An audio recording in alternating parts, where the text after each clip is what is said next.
Bien, bonjour Suzanne. Bonjour Jean-Paul. Alors nous sommes réunis pour recueillir ton témoignage sur l'oraison. Et donc, est-ce que tu peux en quelques mots te présenter et ensuite nous dire comment tu as connu l'oraison, découvert?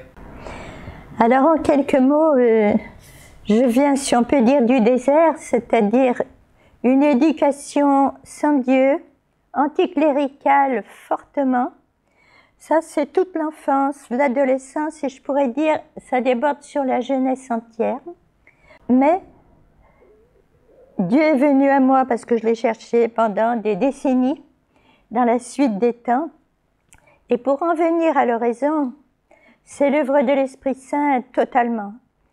C'est-à-dire dans la quête qui était la mienne de plus en plus ardente, l'Esprit Saint, c'est le Père Tulou à la sortie d'une messe à Saint-Jean. Je viens de lui dire qu'est-ce que la prière transforme quand même.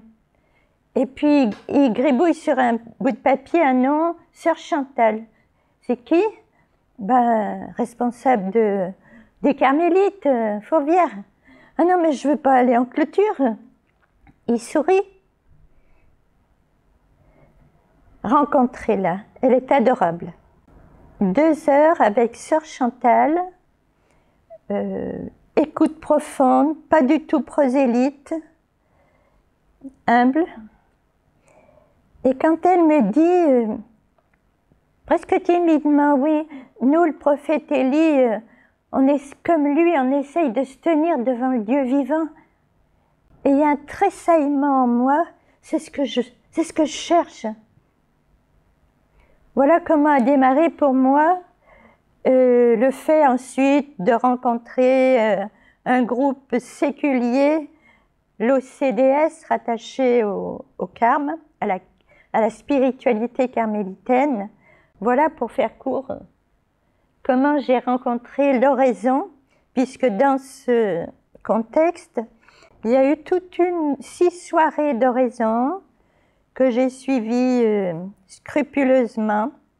Comment l'oraison s'est inscrite dans ta vie? Je veux dire, est-ce que tu as trouvé le temps? Est-ce que ta vie était prête pour recevoir, je dirais, cette attention à l'oraison? L'oraison a été un coup de foudre, j'allais dire. C'est-à-dire, quand j'ai compris, entendu, parce qu'on ne me l'avait jamais dit, que Dieu, que Jésus était là en moi à m'attendre dans un amour infini depuis la nuit des temps, que je pouvais lui parler comme j'avais envie, simplement. L'oraison est le fondement de tout, elle est tout. Elle est intérieurement tout pour moi. Pourquoi elle est tout? Parce que c'est cette rencontre en direct dans l'intériorité avec Jésus présent qui change tout.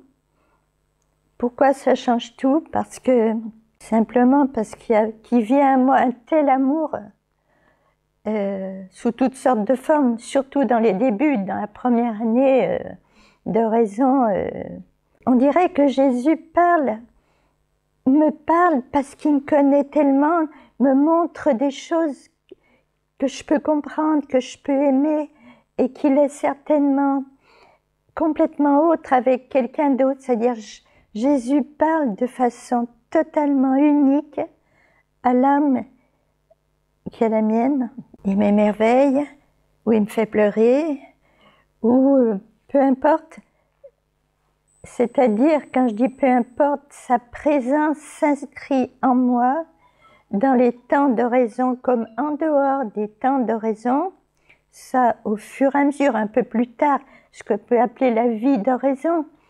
Mais le temps de l'oraison, oui, de toute façon, alors on nous avait enseigné la première semaine 10 minutes, la deuxième semaine 20 minutes, etc., jusqu'à 30 minutes.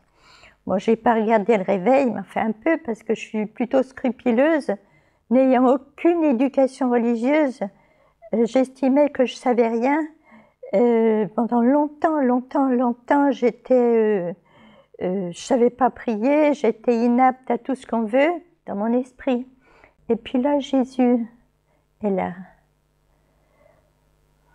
Ça change tout. Si tu me dis c'est quoi l'oraison, je dis c'est tout mon être, parce que c'est ce que je cherche, ce que j'ai toujours cherché, Dieu là. Et Jésus pour me mener au Père, parce qu'on a des dialogues petit à petit, bien sûr.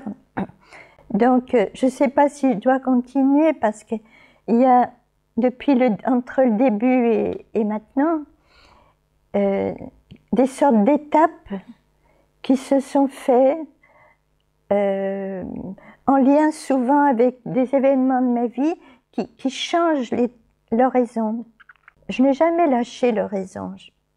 Même si je suis dans le train pour aller voir ma sœur, la seule famille qui me reste, peu importe, j'essayais de garder, parce que j'en avais besoin.